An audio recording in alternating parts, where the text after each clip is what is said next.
Olá, meu querido, minha querida, eu sou o pastor Silas de Souza e estamos aqui conversando a respeito de Bíblia e machismo.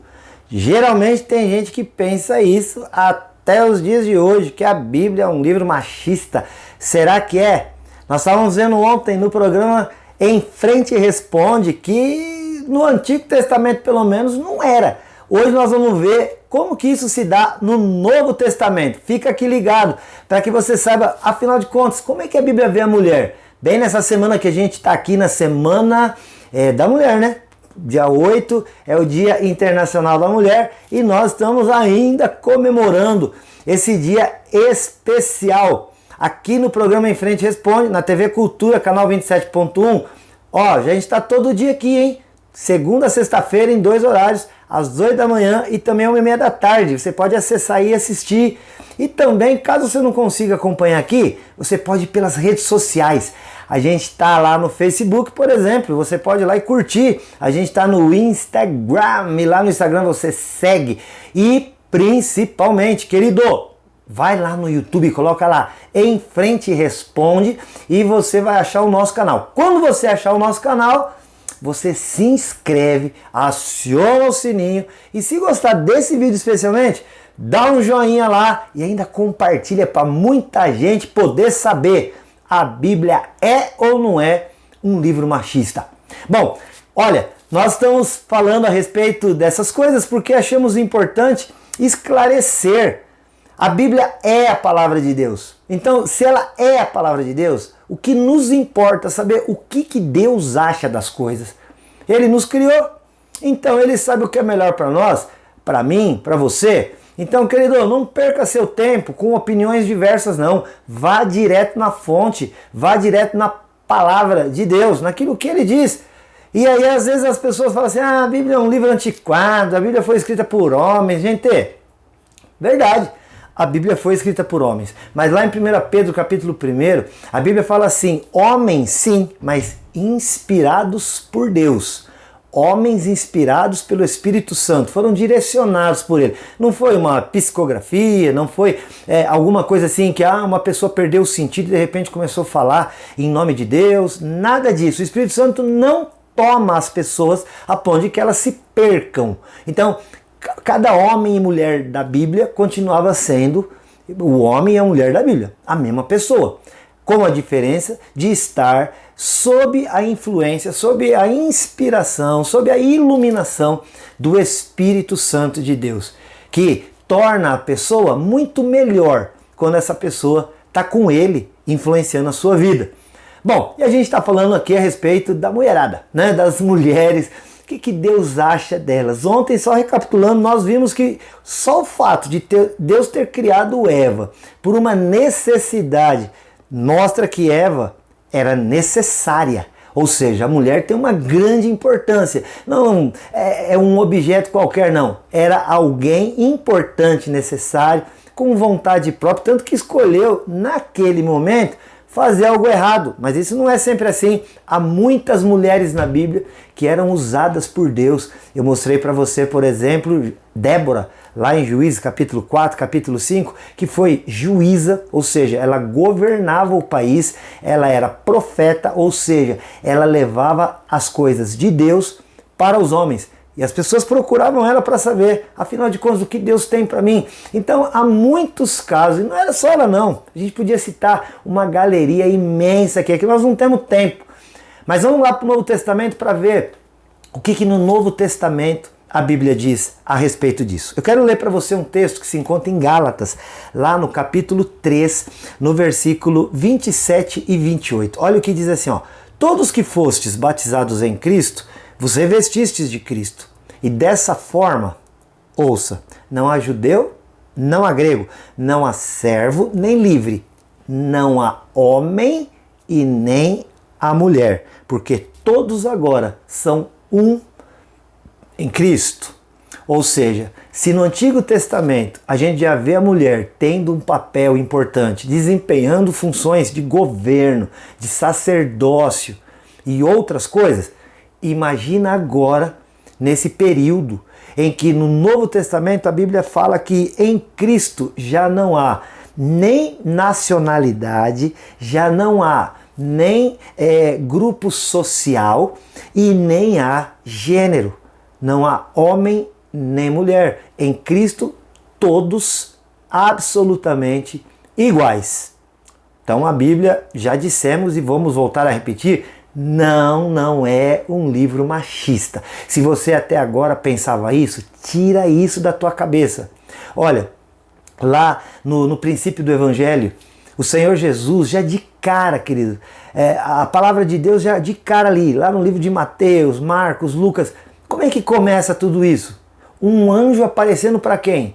Para uma mulher, para Maria, uma jovem simples, e que recebeu uma palavra da parte de Deus dizendo, olha, você foi escolhida para ser alguém muito importante e muito especial, porque em você vai ser gerado o Filho do Altíssimo. Uma mulher. Depois que o anjo foi falar com José, depois você vai seguindo lá em Marcos, ainda no capítulo 1, sabe o que vai acontecer? Você vai ver a sogra de Pedro, provavelmente ali em Marcos, né, uma das primeiras ações de Jesus Cristo no Evangelho segundo escreveu Marcos, sabe o que foi fazer? Curar a sogra de Pedro, uma mulher. E assim, se você for contabilizar as pessoas que foram encontradas por Jesus, curadas por Jesus, queridos, olha, é uma galeria enorme, gigante no Novo Testamento de mulheres sendo usadas por Deus, se encontrando. Lucas capítulo 7, por exemplo, sabe o que você vai ver? Jesus com uma grande multidão, mais os seus discípulos, indo até uma cidade chamada Naim, aonde ele encontraria uma viúva que tinha acabado de perder o seu filho. Provavelmente Jesus desfez algum trajeto que ele estava fazendo para chegar até essa mulher e resolver o problema dela. Por quê? Porque ele dava importância para as mulheres. Se você vê também em João capítulo 4, Jesus está saindo da Judéia para Galiléia, no meio do caminho ele passa por Samaria, que aliás, judeu e samaritano nem se davam bem. E os discípulos de Jesus, por eles mesmo, não passariam lá não. Mas Jesus passou. Por quê? Porque lá haveria uma mulher com quem Jesus iria se encontrar, para quem ele iria pregar a palavra da verdade, o evangelho. Essa mulher se converteria e sairia falando a respeito de Jesus, do Messias, para toda a Samaria. Se tornou uma pregadora da palavra de Deus. Olha, e aí você vai caminhando na Bíblia e você vai vendo muitos casos onde as mulheres aparecem de maneira importante, protagonizando na frente das histórias, e é algo assim muito tremendo, especial. O Senhor Jesus não era sustentado, por exemplo, na sua obra por homens, não, era sustentado por mulheres. Quem que deu a melhor oferta citada por Jesus na Bíblia? Uma mulher, uma viúva, que deu 2 moedinhas, e Jesus olhou e falou para os discípulos e para aqueles que o cercavam, tá vendo? Olha, aquela ali foi a que deu a melhor oferta. Uma mulher. Jesus Cristo tinha amigos, sim, tinha os seus grupos de afinidade também, como homem, como ser humano que era. E dentre o seu grupo de amigos tinha alguns bem especiais. Dentre eles, olha, três irmãos. Na verdade, a gente fala irmãos porque na língua portuguesa é assim que a gente faz, né? A gente acaba masculinizando as palavras, mas olha só, lá em Betânia tinha uma família formada por 3 irmãos, Lázaro, Marta e Maria, 2 mulheres e um homem. E Jesus vivia ali naquela casa. Tem um momento, inclusive, lá na Bíblia, onde Jesus está conversando com Marta e Maria, dando atenção para elas, né, ouvindo o que elas tinham para dizer e também falando com elas. Até a casa dessas 2 mulheres, provavelmente era um lugar onde ele ia almoçar, jantar, ele tinha boa convivência com aquela casa. E queridos, quando o irmão delas adoece, elas mandam procurar e falam, Jesus, o seu amigo, aquele que o Senhor ama, está enfermo. Então, elas tinham acesso direto a Jesus. Por quê? Porque a mulher tinha uma grande importância. E olha, a gente fala da grande importância, mas no final das contas o que a gente quer dizer é que não havia diferença. Como se quer fazer pensar que, olha, se você seguir a Bíblia, você vai se tornar alguém machista, né, misógino, que palavra mais pode usar? Não existe isso, pelo amor de Deus.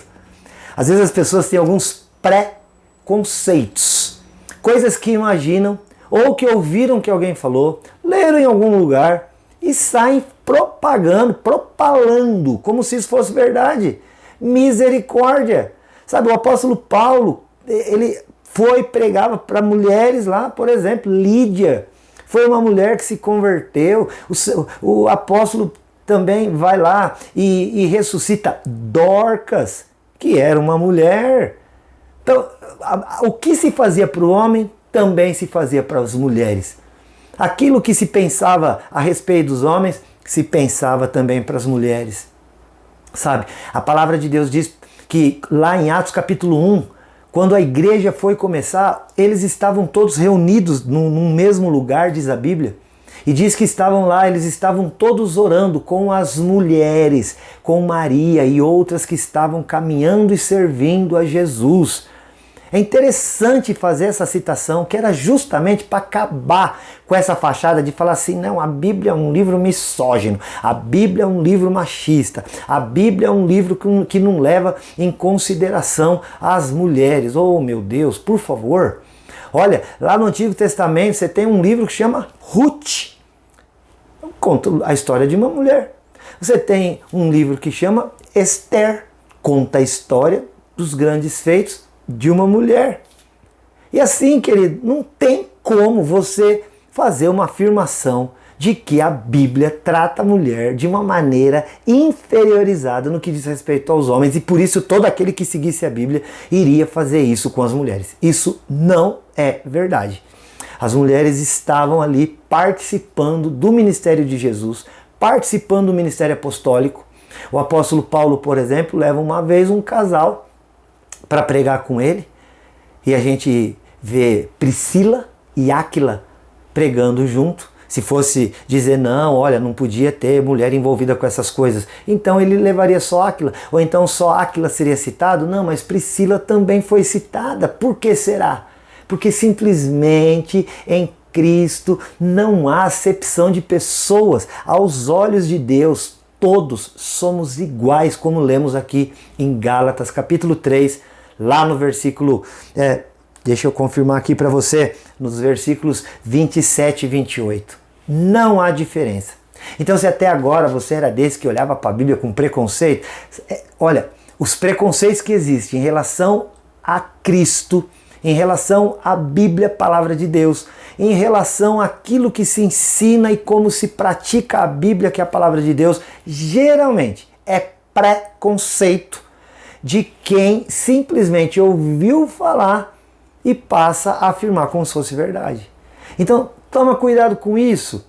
Eu quero aqui dizer mais uma vez, não da importância da mulher como se isso fosse algo assim, em desequilíbrio, né? Olha, tem um homem, mas a mulher também tem importância. Não, os dois, aos olhos de Deus, são importantes de igual modo, da mesma maneira.